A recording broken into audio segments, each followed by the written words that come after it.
But I'm glad to see you here today on the Sunday before Christmas.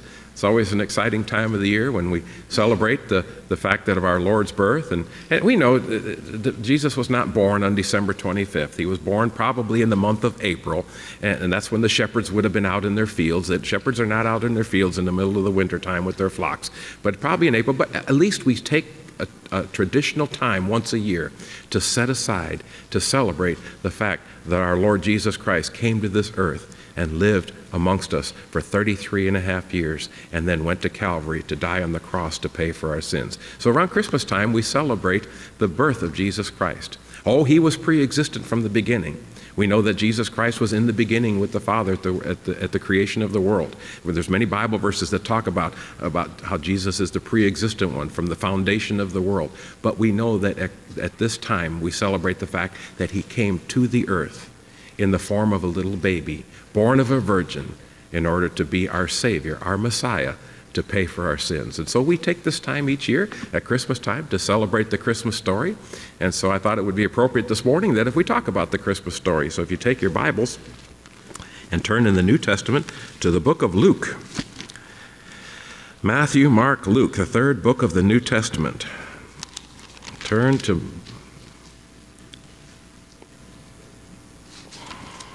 I'm sorry, not Luke. We're going to Matthew chapter 2. I was reading in Luke also. Turn to Matthew chapter 2, first book of the New Testament. Matthew chapter 2.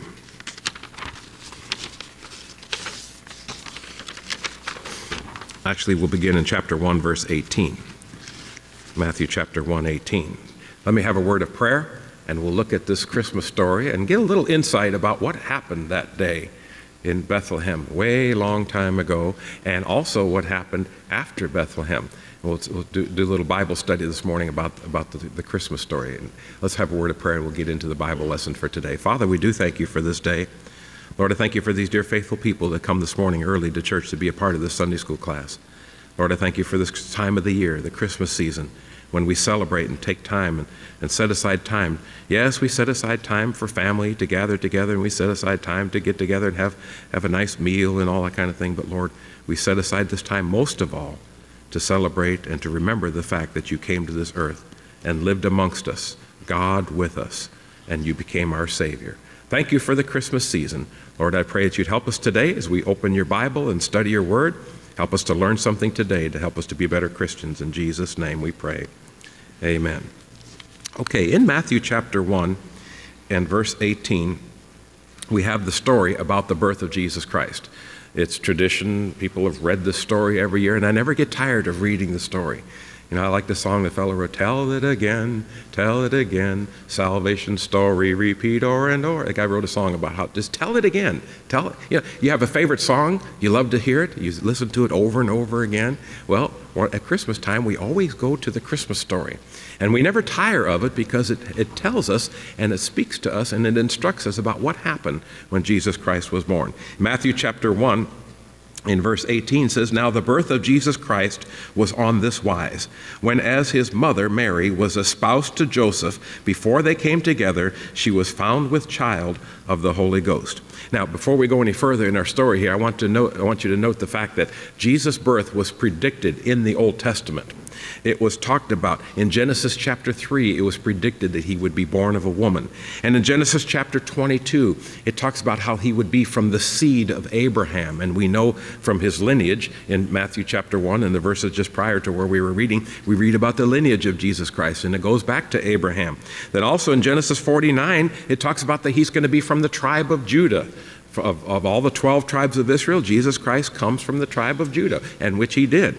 And also in Samuel, it talks about he's going to come from the family of David, the famous King David of Israel. And Jesus Christ's lineage and his heritage does come from King David. But here we read, look at verse 19.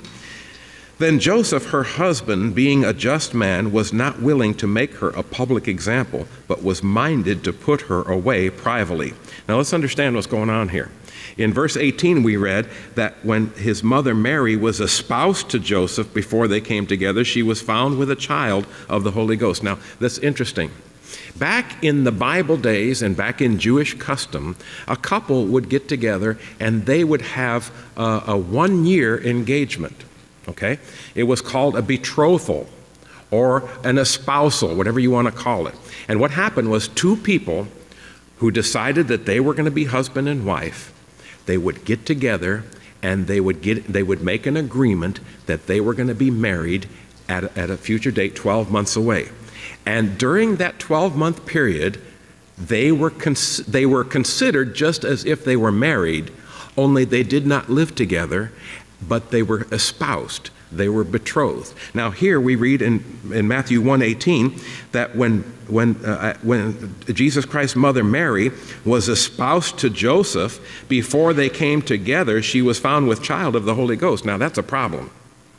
Back in Jewish custom, if a lady was espoused during that 12-month period before they actually got married, if they were in this engagement period, what we would call an engagement period, if she was found unfaithful to him or if he was found unfaithful to her, it would be considered just as if it were adultery.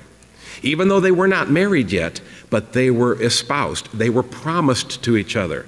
They had made a vow. Now, what happened was back in the custom, what happened, this betrothal or this espousal or this engagement period, if you want to call it, this engagement was a usual custom that was established by these young people. Now, here's what would happen. The prospective bridegroom would travel from his father's house and he would come to his prospective bride and he would negotiate with the father the arrangements in order to, 12 months later, marry his daughter, and he would have to purchase his bride.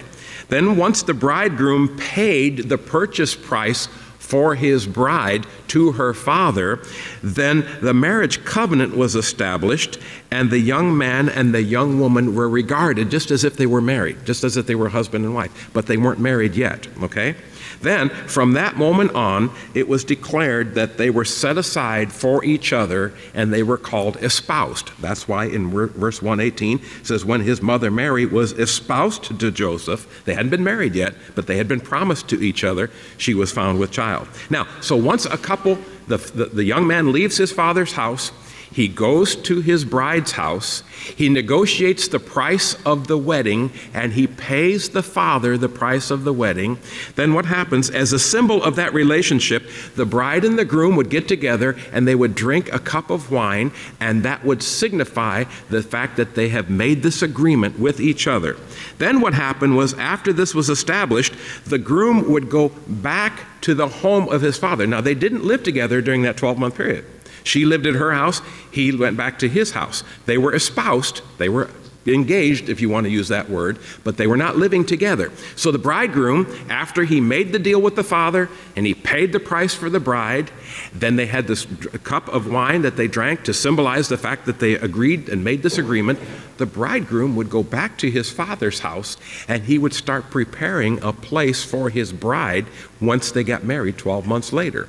The bride, meanwhile, would stay at home getting herself ready for this marriage agreement that they had. Then, at the end of the period, the groom would come to get his bride. The bride, this usually happened at night. This is Jewish tradition, okay? The groom would come at night, 12 months later, and he would come with a procession, and he would have the groom and the best man was with him and all that, and they would come at night with a torchlight to the house of the bride. Then, now the bride kind of knew about the time when the groom was going to come, but she didn't know the exact hour, exactly what time of the night. So she would be at her home expecting her groom to come and get her. And what happened was, when they got close to the house, the groom would shout out loud so that his bride could hear the fact that he's coming. And with torches in hand, the groom and his attendants would come, and they would come to the house of the bride, and he would come and pick up his bride. Now, when you look at that story of Jewish tradition, you realize how beautifully that talks to us as Christians. Jesus Christ made an agreement. He wanted to become our Savior. What did he do? He left his Father's house in heaven, and he came down to this earth. And what did he do? Just like that young Jewish man had to pay the price for his bride, Jesus Christ came to this earth. and died on the cross of Calvary and paid the price for your sin and my sin. And then what happened? Jesus Christ ascended into heaven to go back to his Father. And that's why Jesus said, in my Father's house are many mansions. I go to prepare a place for you. And if I go to prepare a place for you, surely I will come again and receive you unto myself. That's a beautiful parallel there between this Jewish tradition of a marriage and an espousal. So Jesus comes to the earth. He pays the purchase price for us, his bride. He goes back to heaven and is preparing a place for us.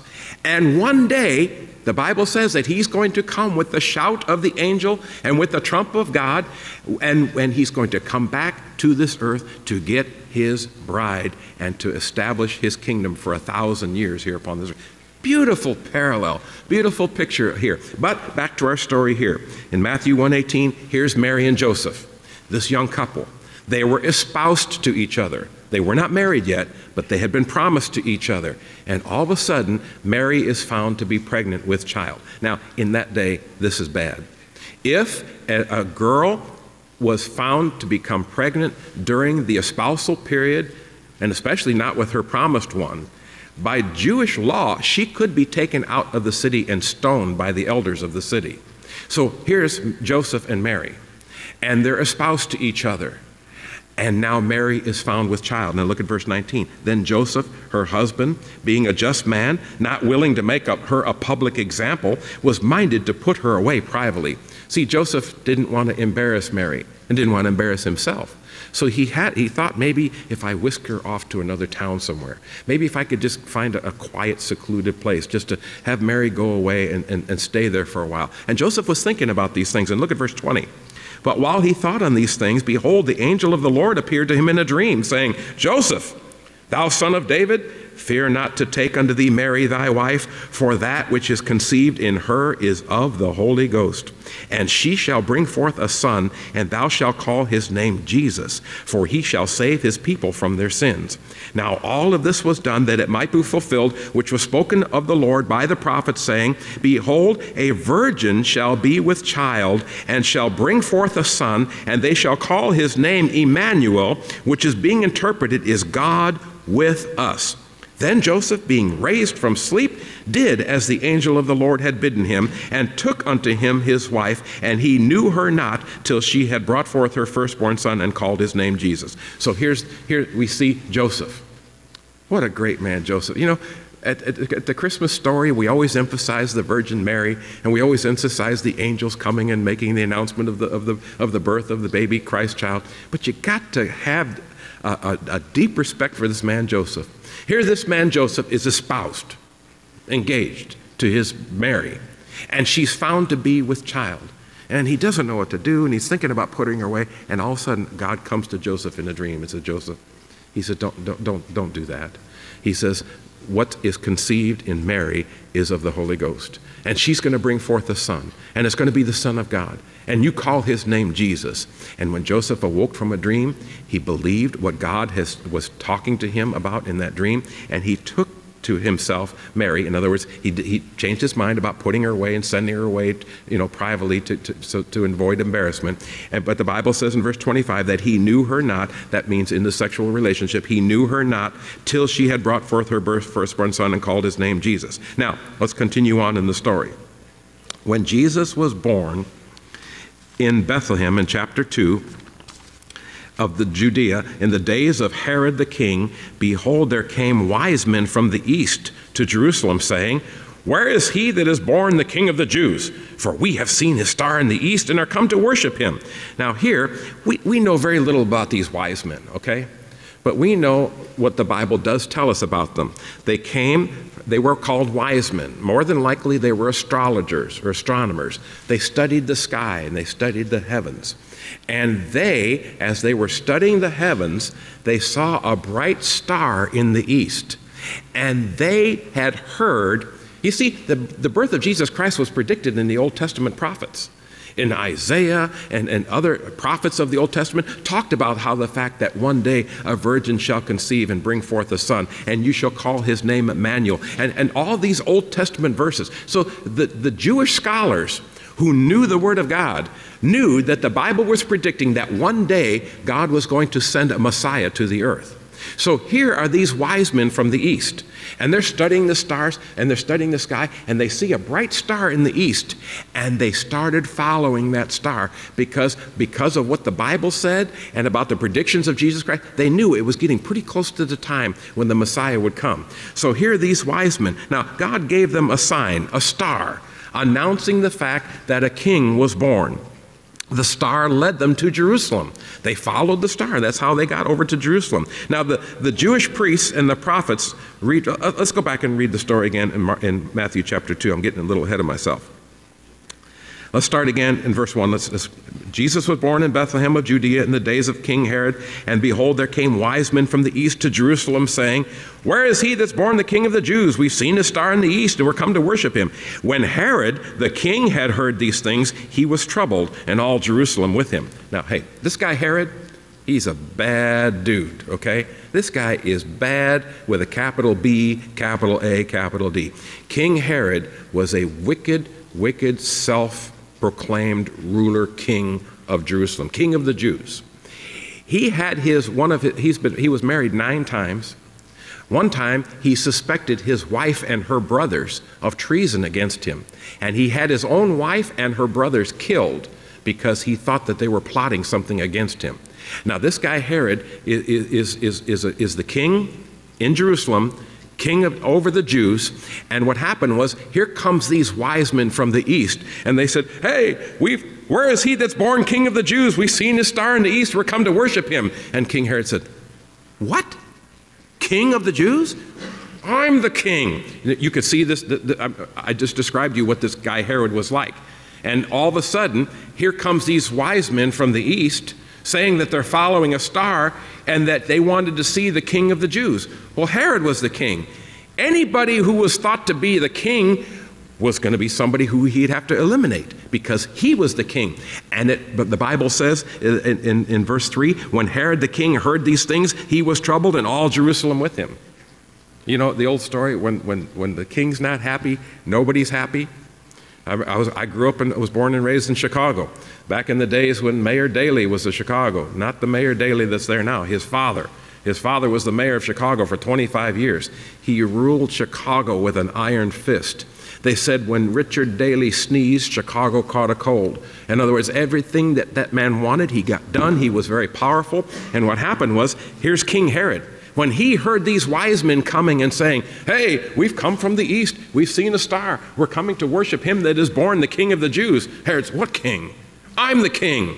And so he gets mad, and the Bible says Herod was troubled and all Jerusalem with him. Hey, when the king's in trouble, everybody's in trouble. It's going to be trickle down. If the king's mad, then all of the court's going to be mad, and then all of the politicians are going to be mad, and they're going to bring it out on the people. So now the whole city's in an uproar because these wise men came from the east saying that they were following a star and they wanted to come and see this newborn king of the Jews. Well, he was newborn when they saw the star, and we're going to get into that in just a few minutes. So what happened was, in verse 4, when he had gathered all the chief priests and scribes of the people together, he demanded of them where Christ should be born. Okay, now Jesus Christ had already been born. It took these wise men about 2 years to make this journey, okay? Now, I know when you see a traditional manger scene, you see the little baby, and you see Mary, and you see Joseph, and you see the shepherds, and you see the animals, and they always put 3 wise men in on there. The truth of the matter is the wise men did not come to see Jesus Christ when he was in the manger. When they came to see Jesus Christ, he was about 2 years old. It took them 2 years to travel following this star in order to get to Jerusalem. And I'm going to prove that to you in just a few minutes when we get to another Bible verse. But here we see that here's King Herod. These wise men come from the east.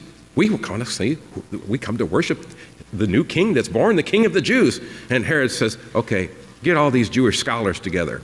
Okay, that's what he says. He gathered all the chief priests and scribes in verse 4, and he demanded of them where Christ should be born. Hey, he gathered all the Jewish scholars. He goes, hey, go back in the Old Testament, guys. I want you to go and find out from me, what does the scripture say? What does your scripture say? Where was this King of the Jews supposed to have been born? He said, I want you to go and search, and you come back and tell me. He demanded them that they go and do this. And then look what happened. In verse 5, they said unto him, in Bethlehem of Judea, for thus it is written by the prophet, and thou, Bethlehem, in the land of Judah, art not thou the least among the princes of Judah? For out of thee shall come a governor that shall rule my people Israel. And then Herod, when he had privately called the wise men, inquired of them diligently, what time did the star appear? Okay, now get the picture. Here's King Herod. Here comes these wise men from the east. Oh, we're following the star. We've come to worship him that was born King of the Jews. What king? Herod's getting mad. And they said, well, we were told that he was born and we come to worship him. Now they're in Jerusalem, okay? So Herod, when he hears this, gathers all the Jewish guys together to find out when this kid was born. When was he born? Where was he born? And they come back to him. They said, hey, king, it's written in the Old Testament. The king was going to be born in Bethlehem, Bethlehem of Judea. And in fact, they said that when Herod privately called the wise men, he inquired them what time the star. So now Herod knows that this king of the Jews was born in Bethlehem. But now he's got to figure out when was he born. Now these guys traveled a long time to get to Jerusalem, 2 years, following this star. So now Herod knows where he was born, and now Herod wants to know when. And so he diligently asked them when the star appeared. He goes, hey, fellas, you said you're following this star to come over here and see this king of the Jews that was born back when you saw the star, and now you're here in Jerusalem. When did you see the star? You know, Herod's doing calculations. He's trying to calculate back as to how old Jesus is at this time. How old is this little child now? And so look what happens then in verse 8. Then he sent them to Bethlehem and said, go search diligently for the young child, and when you have found him, bring me word again that I might come and worship him also. Yeah, right. I'm sure Herod wanted to worship this child. Now see, right here is another clue, the fact that the wise men did not come to the manger. They called him a young child. They didn't call him baby, okay? They took 2 years to get to Jerusalem traveling, following this star. And Herod knows now that the king was born in Bethlehem, and now he's trying to figure it in his mind, how old is this Jesus? How old is this man who was born the king of the Jews? And so they come, it says, and so Herod comes to the wise men, he goes, okay, guys, you came to the wrong city. You're here at Jerusalem. He was born in Bethlehem. So what you need to do is you need to go down to Bethlehem. Oh, and by the way, guys, when you get down there, when you find him, come back and let me know, because I would like to worship him too. No, Herod wanted to get his hands on him. Herod's the king. Herod's one of those proudful kings. Herod's one of those guys that I am the king, nobody will take my place, and these guys are over here talking about a king of the Jews was born. I want to find this king. And Herod had no intentions whatsoever of worshiping Jesus. And so Herod says, come and let me bring word again that I might come worship him also. And then look at verse 9. And when they had heard the king, they departed, and lo, the star which they saw in the east went before them till it came and stood over where the young child was. So all of a sudden, these wise men followed this star, and it brought them to Bethlehem. They're inquiring as to about this young boy, Jesus, that was born, when they saw the star and started following it. And now they were told by the Jewish scholars that he was born in Bethlehem. And now they're in Bethlehem, and they come and they saw the star again. Can you imagine how excited they were? Look at verse 10. It says, when they saw the star, they rejoiced with exceeding great joy. The fellows were on their way from Jerusalem after talking to King Herod. Now they're on their way to Bethlehem, and all of a sudden they saw that star again. And they said, hey, there it is. That's the star that we were followed that brought us this far. Now it's hanging over Bethlehem. We must be on the right track. And the Bible says in verse 10, when they saw the star, they rejoiced with exceeding great joy. Hey, they were happy. They followed the star for 2 years, trying to find where Jesus was born. They come to Jerusalem. They talk to Herod. They find out from the Jewish scholars. It's over in Bethlehem, 6 miles down the road. They started towards Bethlehem. They see the star again, and they're all excited. They're actually going to find Jesus Christ, who is born the King of the Jews, the one who was promised in the Old Testament, the one who all the prophets of the Old Testament pointed to, that one day that God would send his son to be born of a virgin in Bethlehem of Judea to become the Savior of the world. Now look at verse 11. And then when they were come into the house, they saw the young child with Mary, his mother. Now, here again, these are wise men coming to visit Jesus. They didn't come to the manger. It says when they came to the house. Why? Jesus was not a baby at this point. He was 2 years old. And I'm going to prove that to you when we get farther down in the story. So here's these wise men. They find their way to Bethlehem, and they actually found the house where Mary and Joseph and Jesus were living. And the Bible says they saw the young child with Mary, his mother, and they fell down and worshiped him. And when they had opened their treasures, they presented unto him gifts, gold, frankincense, and myrrh. Now, that's another misconception. The Bible does not say that there were 3 wise men that came. We don't know. It might have been 3. It might have been 30. It might have been a whole caravan of 300. The Bible doesn't say. Most people and tradition assumes that there were only 3 wise men because of the 3 gifts that they brought, the gold, the frankincense, and myrrh. But the truth of the matter is we don't really know how many wise men there were. Nowhere in the Bible does it say 3 wise men came from the east. It just says wise men. And it could have been a whole crowd of people. But here comes these wise men. They find Bethlehem finally, and they come to the house where Jesus was. He's about 2 years old. And they call him a young child. When they saw the young child in verse 11 with Mary, his mother, they fell down and worshiped him, opened their treasures, presented him gifts of gold, frankincense, and myrrh. And being warned of God in a dream that they should not return to Herod, they departed into their own country another way. God warned these wise men, said, look, guys, don't go back to Herod. He's up to no good. I know he told you that when you come and find him to come back and let him know too so that he can come and worship. But God said, hey, wise men, don't go back to Jerusalem. Go back home another way. Reroute yourselves around Jerusalem. Do not go to Jerusalem. Do not see Herod. Do not pass go. Do not collect $200. Do not go see Herod and tell him where this boy is born. And look what happened. Verse 13. When they were departed, behold, the angel of the Lord appeared to Joseph in a dream, saying, Arise, take the young child and his mother, and flee to Egypt, and be thou there until I bring thee word, for Herod will seek the young child to destroy him. So God's now warning Joseph.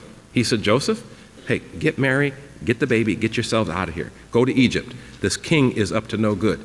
If he finds Jesus, he's going to kill him. He's going to destroy him. That's what verse 13 says. Now look at verse 14. And when he arose, he took the young child. There again, this is not a baby in the manger. The wise men did not come to the manger. They came to the house where Jesus was a young child, about 2 years of age. And the Bible says when he arose in verse 14, he took the young child and his mother by night and departed into Egypt. And there he was until the death of Herod, that it might be fulfilled, which was spoken of the Lord by the prophet, saying, Out of Egypt have I called my son. Then look at verse 16. Then Herod, when he saw that he was mocked of the wise men, was exceeding wroth. Oh man, Herod's mad. Herod's in Jerusalem, okay? The wise men come to Jerusalem. They say, we're looking for this baby, king of the Jews. Herod's mad. He goes to the Jewish scholars. They said, hey, he was born in Bethlehem. So the wise men go to Bethlehem. As they were leaving Jerusalem, King Herod says, hey, when you find him, come back and tell me. I'd like to go worship him too. So the wise men go. They worship the young child. They give him the gifts. And God tells them to go home another way. Do not go back to Jerusalem. And now Herod's in Jerusalem waiting. Uh-oh. Hey, where's those wise? It's only 6 miles down the road. Where's those wise men? And all of a sudden, Herod, it dawned on him, these guys are not coming back and telling me what I told them when they find the young child to come back and tell me so I can go worship him. And they haven't come back. Now, surely they're not. So Herod's mad now. He realizes that he was, in verse 16 it says, when Herod saw that he was mocked of the wise men, in other words, they didn't come back and tell him what he told them to. He was exceeding wroth, and he sent forth and slew all of the children that were in Bethlehem, and in all the coasts thereof, from 2 years old and under, according to the time which he had diligently inquired of the wise men. You see? He knew that Jesus was about 2 years old. He didn't know if he was exactly 2 years old, or if he was just really getting close to being 2 years old. But when the wise men told him that they saw the star in the east, and they said, that's the star, the King of the Jews has been born. Let's go worship him. And for 2 years, they're making this journey over to worship Jesus Christ. And when they got to Jerusalem, remember, Herod said, when did you see the star? Herod's trying to calculate when Jesus was born. And they said, 2 years ago, we saw the star. And now, when Herod realizes that the wise men pulled a trick on him, and they didn't come back and tell him where Jesus was born in Bethlehem, and that they found him, Herod says, okay, these guys said that they saw the star in the east. They've been traveling for 2 years, so Jesus has to be somewhere around 2 years old. So Herod, in his anger, sends out a decree that all of the children in Bethlehem and the coast cities around that area, all the children 2 years old and under, are to be killed. Why? Because he knew that that's about how old Jesus was when the wise men came to visit them. And so here he says, verse 16, and Herod, when he saw that he was mocked of the wise men, was exceedingly wroth, sent forth and slew all of the children that were in Bethlehem and in all the coasts thereof from 2 years old and under, according to the time which had diligently inquired of the wise men. Then was fulfilled that which was spoken by Jeremy the prophet, saying, in Ramah there was a voice heard, lamentation, weeping, great mourning, Rachel weeping for her children, and would not be comforted because they are not. And then we go on to read the rest of the story, how that Joseph and Mary were down in Egypt, and they stayed there until God told them the message that Herod had died, and it was safe for them to go back. But in this little story, I want you to see there's three types of people that we see in this little story here in Matthew chapter 2. First of all, we see the wise men, and they were seeking him. You're going to see three types of people even today in 2009 as we approach this Christmas season this week, as we're getting ready close to Christmas Day. We see these three wise men. We see these wise men. There I go saying three. I mean, it's been ingrained in our heads. But we see these wise men, and what were the wise men doing? They were seeking Jesus. They wanted to find him. They wanted to worship him. They wanted to love him. They knew that he was the king. They knew that he was the Messiah. They knew that this Jesus was the promised one, for always promised way back in the Old Testament script. 700 years before Jesus was born in Bethlehem, the prophets were prophesying of the fact that he was going to come and he was going to be born in Bethlehem of Judea. So the wise men were seeking him. Then there's another group of people like King Herod. They're opposing him. Oh, and you'll find those kind of people today too. There's a lot of people who oppose Jesus Christ. You see signs in the store, Merry Xmas. Why? Why do they put the X there? They want to take Christ out of Christmas. They don't want to recognize the fact that Christmas is a celebration of the birth of Jesus Christ. And they would like to turn this holiday into just a holiday where everybody buys gifts for each other and gathers together and has a family meal and does all kinds of things and never give a thought about Jesus Christ. That's what this world would like to do. This world, I like the fact that even atheists have to write down the date. They have to write 2009. What does that mean? 2009 years since Jesus Christ was born in Bethlehem and came to this earth. I love the fact that they have, even though subconsciously they don't realize it, but when they even write the date, they are acknowledging the fact that Jesus Christ did come to this earth and he was born on this earth. Anyway, so you have the wise men, one group of people, they seek him. And there's a lot of Christians who love the Christmas season because they want to celebrate the fact that Jesus came. Another group of people, like we said, was like King Herod. They opposed him. But then there's another group of people, like the priests and the scribes. They ignored him. You say, where is the Bible talking about the priests and the scribes ignoring Jesus? Hey, remember when Herod heard from the wise men how that Jesus was born? What did he do? He turned to the Jewish scholars. He says, when was this king born? Where was he born? And the Jewish scholars, they knew the Old Testament scriptures. They said he was born in Bethlehem. You got to wonder, why didn't these Jewish scholars, when they saw these three wise men, say, hey, come on, we'll take you over to Bethlehem. We know exactly where he is. We've been there. We've seen him. No, they were ignoring him. They were ignoring him. Wise men seek him. The world opposes him, just like Herod. And there's some people who just ignore him. They don't have a relationship with him. They don't know him. At this Christmas time, those of us who know Jesus Christ as our Savior, may we not fall into the terrible sin of ignoring him during Christmas time. There's enough people in this world that oppose Jesus Christ. And there's enough Christians that get wrapped up in the celebration. They get wrapped up in the gift giving. They get wrapped up in the company parties, and they get wrapped up in all these things, and they will let Christmas come and go and not even spend 5 minutes when they get on their knees and say, God, thank you for sending your son to this earth. Thank you, Jesus, for coming and being willing to leave the splendors and the glory of heaven to come and live on this earth and have people spit in your face and have people mock you and have people beat you with a cat of nine tails and have people hang you on a cross and crucify you. Thank you for coming and doing all that. So at this Christmas time, you'll see three groups of people. You'll see people who seek him, you'll see people who oppose him, and then you'll see people who ignore him. Be one of the first group. Be one of the people who say, you know what, I'm not going to let this Christmas season go by without me taking time personally by myself.